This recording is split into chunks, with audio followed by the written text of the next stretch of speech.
As a Heat fan, I am very optimistic after that game, even though we lost. If I were a Celtics fan, I wouldn't say I'd be pessimistic. I'd be a little bit worried after both of their games so far this season. Against the Knicks hit their foul shots, they lose that game. This Heat game, that game should not have been that close the whole time. The Heat right now, as far as the geniuses in the NBA and ESPN, we're nobodies. We're already written off. We didn't get Damian Lillard. Have you heard? Have you heard? We didn't get Damian Lillard. Have you heard that? Has that been bashed into your head enough times? No Caleb Martin. No Haywood Highsmith. No Josh Richardson. Let's be honest. Pretty much no Jimmy Butler. Yet, we are down 3 with less than a minute to go. We're in it the entire game. We're up a little, we're down a little. Whole game, we're in it. And that whole weird play, did Jimmy foul him? Why was the whistle so late? Was it a backcourt? Spo was losing his mind. That was it. That was the game. That was the game. Once Derek White got those 2 free throws, I knew you weren't going to come back from that. The final score is very misleading. We were in it the entire time when we really should not have been. A lot was learned that game. Oh man, every time I shoot, a car has to park across the street and blind me. I gotta wear sunglasses. I'm gonna get sunglasses. I can't even see. God. Okay, I'm wearing sunglasses not to be cool, because there's a car parked right across the street and the sun is hitting it perfectly and it's blinding me right now. Oh, goodness gracious. What was the big takeaway from this game? The big takeaway, there was a lot of takeaways. Porzingis can't contain Bam! Okay? Look, what you saw tonight from the Celtics, that's the best version of them that you're going to get. Okay? I don't think they have any injured player waiting in the wings to return. If they do, let me know. I'm skeptical of their depth. Okay? Their core 5, their starting 5, great team. Awesome team. They're great. After that, you got 0 points out of Al Horford in 25 minutes. He had 10 rebounds. And then after that, this Brissett guy, And then you have Peyton Pritchard and Sam Hauser. I keep saying, this team is 1 injury away from hell. And us, we're missing 2 core guys. Josh Richardson, it remains to be seen what his role and contributions are going to be. We're missing Caleb Martin, who was a few votes away from the Eastern Conference Finals MVP, defensive extraordinaire, and Haywood Highsmith, who in the little bit that we did see in last playoffs was great against Jason Tatum. We're missing those 2 guys. And Jimmy Butler is doing his October Jimmy thing. I'm not worried about that. We'll get to that. But I am very optimistic after this loss to the Celtics. Let's run down the players real quick. I want to keep this short. It's nice outside. I want to go play basketball today before the Timberwolves game. I don't want to keep making these 20-minute videos. I want to keep my videos like 15, 12 minutes and less. These 20 minutes. Who wants to look at this ugly mug for 20 minutes? No wonder I don't get views. All right, anyway. Tyler. Did I say Tyler Hero, however you want to pronounce it?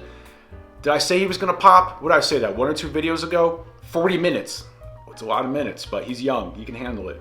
28 points, 6 rebounds, 6 assists, steal, 10 for 20 from the field, 5 for 12 from 3. I don't care. Shoot.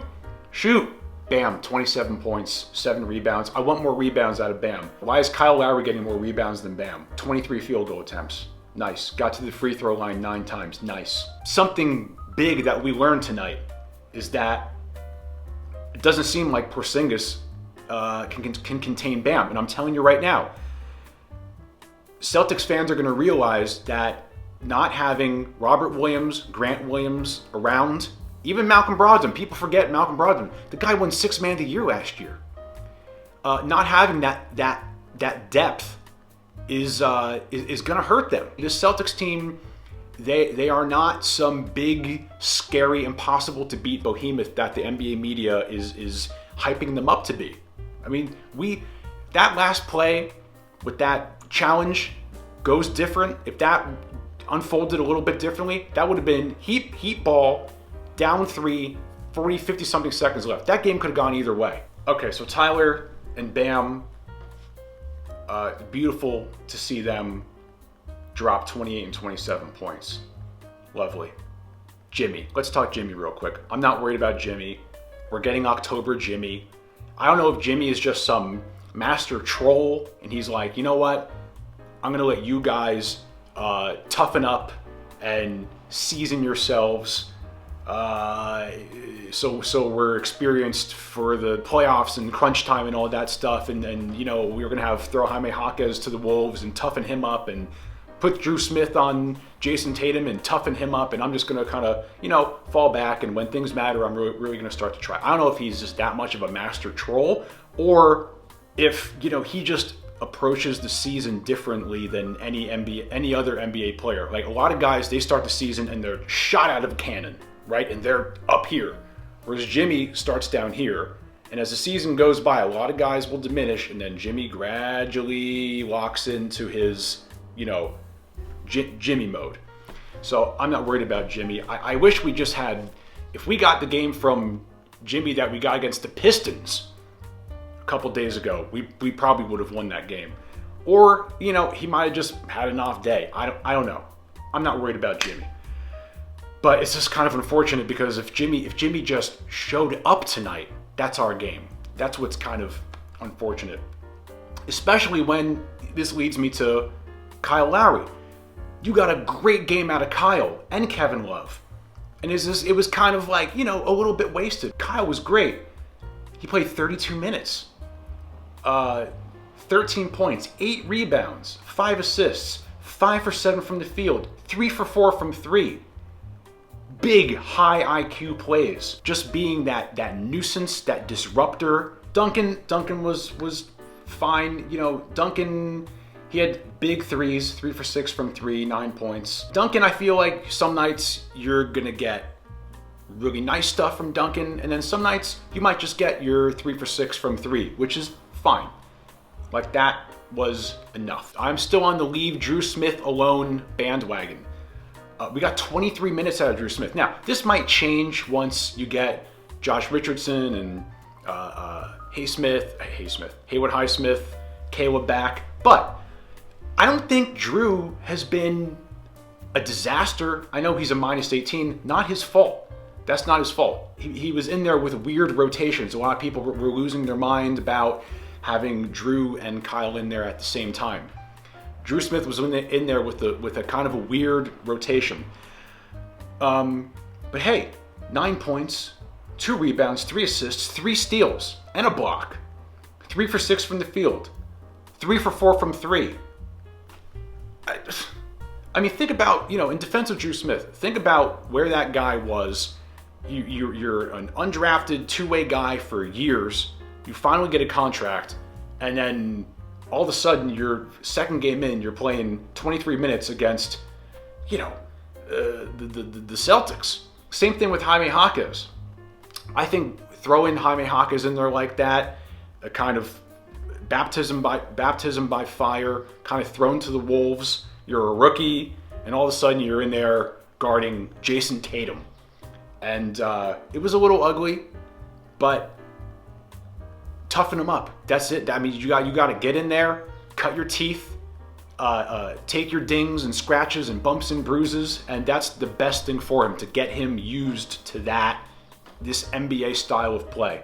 And you really saw the difference between playing a Pistons team and then playing a team like the Celtics. And it's interesting how our second unit kind of thrived more against that younger, inexperienced Pistons team, yet our first unit thrived more against the more seasoned, experienced Celtics team. I'm not down on Jaime at all. I think last night was an absolutely great, valuable 14-minute learning experience that he had. That block that Drew Holiday had on Jaime Jaquez, that was very impressive. Thomas Bryant. I love Thomas Bryant, and I think he can actually be a very important piece to this team this season. I want him to get down and dirty in the paint. He's doing a little too much shooting. I mean, there was one time the guy had Peyton Pritchard on him. I have it right here. Bryant has Pritchard on him, and he passed. Do you remember that? That blew my mind. And that's a guy that's already proven that he could have huge games. The guy had a 37-point, 14-rebound game last season. I'm telling you, that guy can be really important. But I guess he's got to get into the flow and get used. I think he'll be okay. How about us having 8 different guys guard Jason Tatum? Didn't I hear one of the announcers say that we had 8 different guys that guarded Tatum, and we held him to 22 points. 9 for 22 from the field, 3 for 10 from 3, and 2 of our best defenders, specifically that would be defending Tatum, Caleb Martin and Haywood Highsmith, weren't playing. So I thought that was really good. Like I said, I keep saying, we have depth. We have great depth on this team. And I'm very skeptical of the depth or lack thereof for the Celtics. All right, I'm just gonna run down my notes here real quick. This isn't that great of a video, sue me. All right, I've been uploading videos all week. We have another game at 5 o'clock today. It's Saturday, it's beautiful outside. I'm gonna go play a little basketball too, all right? So, all right, I'm just gonna run down some quick, see what pops out at me here, okay? Let's see. How about that poster of Bam on Porzingis, huh? How about that posterizing? Beautiful. I think he dunked on it so hard, the clock broke, there was blood. I said this last video, Bam, Bam is such an anomaly of a player. He's either gonna have a smaller guy on him that he can shoot over, or a bigger guy on him like Porzingis that he can get around, that he's faster and moves quicker than. And Porzingis, not that Porzingis is a goofy guy. He can, he did a pretty good job of recovering sometimes, but Bam is just always going to have that first step on him. 42% from the field, 48% from 3, 16 for 33. Pretty nice. And the only reason the Celtics were 41% was because Derek White went insane last night. Probably something that's not going to happen all the time. I don't imagine that Derek White is going to score. As much as I love Derek White, I think he's amazing. I don't think he's going to score 28 on us again, especially with a Haywood or a Caleb in there. One of my favorite shots by Kyle that game, maybe I can find this, but I was just like, wow, that was mean. That in-your-face three-pointer that he had, I'm pretty sure, on Jaylen Brown. I mean, think about how hard that is. Kyle's 37 going on 38. He's 6 feet tall. He has Jaylen Brown on him. The guy is a monster, the $300 million man. And he just, from a pivot, hits a three-pointer right in his face. Kyle blows my mind sometimes. I like aggressive Kyle more than that kind of passive facilitator Kyle, like that we saw in the Pistons game or other games like that, where he's kind of on the passive side. I love that version of Kyle that we got last night. The question is, how often and for how long are we gonna be able to get that from him? But he looked good, man. He looked good. I have about 55 times in my notes, where's Jimmy? I want Jimmy to be more aggressive. Is Jimmy gonna play basketball? Where's Jimmy? Jimmy. That never happened. We saw what happened with Jimmy. Nothing really happened with Jimmy. So, yeah. Is it just me too, or are the Miami Heat awful at closing quarters? Have you noticed that? I feel like all the time, 2 things happen way too often at the end of quarters for us. A, we let teams go on these little micro runs in the last 1-2 minutes of quarters. And I feel like teams hit buzzer beaters against us all the time to end quarters. Have you ever noticed that? Maybe it's just me. I don't know. But I feel like we're bad at closing quarters. This was a bold thing. When Drew Smith hit a three-pointer, I said, the new Gabe Vincent? We'll see. That's a bold statement coming from me. Towards the end of the game here, Porzingis fouls out. Down 5 with 3:15. Then we're down 7 with 2. Boom. Tyler and Kevin Love, back-to-back threes. We're down 3. There's a minute left, and then this whole weird, whatever that was that happened. Did Jimmy foul Derek White? When was the whistle? Was it a backcourt? Spo challenges. Challenge, it gets overturned. Then he gets 2 free throws. You're down 5. Forget about it. And what's up with Jaylen Brown hitting that unnecessary three-pointer when the game was already over? I really hope the Miami Heat take that personally. And he gave his little. Okay, noted, bro. I really hope the Heat take that personally. I really do. So here's my conclusions.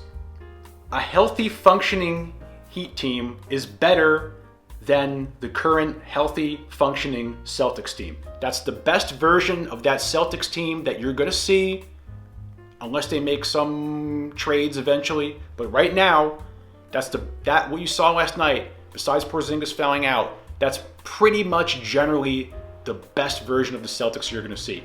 That was nowhere close to the best version of the Miami Heat that you're going to see. Yet we were in that game the entire time, and we easily could have won that game if things went a little bit differently in that last minute or so. I am very, very optimistic. Drew Smith, new Gabe Vincent? I don't know. We'll see.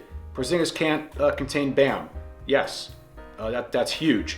I want Bam to get more rebounds. 8 guys held Tatum to 22, and we didn't even have Caleb or Haywood. No Josh Richardson. Basically no Jimmy. Tyler popped tonight. That was great. Kevin and Kyle, solid. Sort of a wasted performance from Kevin and Kyle. Oh well. Jaime, learning. Great learning experience. Don't worry about Jaime. Bryant, I want him posting up more. Haywood and Caleb are vital to when we play the Celtics. We're still figuring out our lineups and rotations. And then I have something here I can't read. Boston. Yeah, Boston. Boston's a good team. What do you want from, they're a good basketball team. That core 5 is a great team. So I'm very happy. And how about how crazy the NBA was last night? I was kind of following all the games. There was 11 games last night. About 10 of them were really, really exciting. I'm calling it right now. Luka Doncic is going to win MVP. All right, that's it. We got Timberwolves today. We got Bucks on Monday. It's crazy. I can barely keep up with all this stuff. I'm optimistic about the Heat. I'm saying it again. The Miami Heat are fine in the East.